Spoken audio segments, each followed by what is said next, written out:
Ақтау теңіз портында елде жиналған астықты шетелге экспорттайтын арнайы терминал бар. Кәсіпорын былтыр рекордтық көрсеткішке қол жеткізді. 682 мың тонна бидай қабылдап өзге елдерге жөнелткен. Үздік қызмет көрсеткен үшін терминал жаңа жыл қарсаңында президенттің қолынан алтын сапа жүлдесін алған еді. Компания ұжымы биылда бұл белесті бағындыруды көздеп отыр. Жуырда жаңа келісімдер жасалып, астық тиелген алғашқы кеме Иранға жол тартты. Терминал еліміздің астық экспортын ұлғайту мақсатында 2002 жылы құрылған болатын. Бірер жыл бұрын мемлекеттің қолдауымен ол толық жаңғыртылды.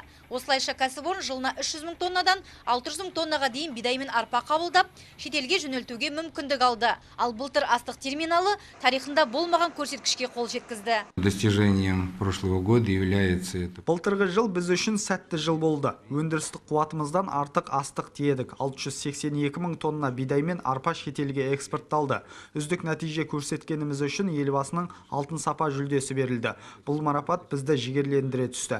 Әлемдік дағдарысқа қарамастан биылда жемісті еңбек етеміз деген ойдамыз. Қазірдің өзінде отандық астық тасымалдаушы компаниялармен жаңа келісім шарттар жасалып жатыр.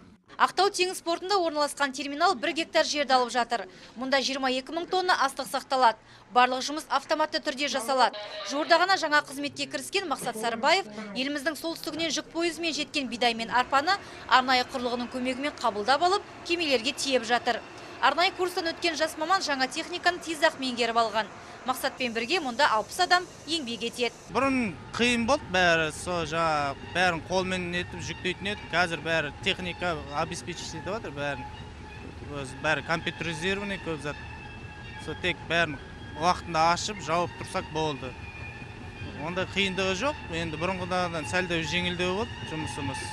Компания қазақ астығын сыртқы нарыққа шығару мақсатында бірқатар жобаларды жүзеге асырып жатыр. Каспий жағалауындағы қос елмен біріккен кәсіпорындар құрылды.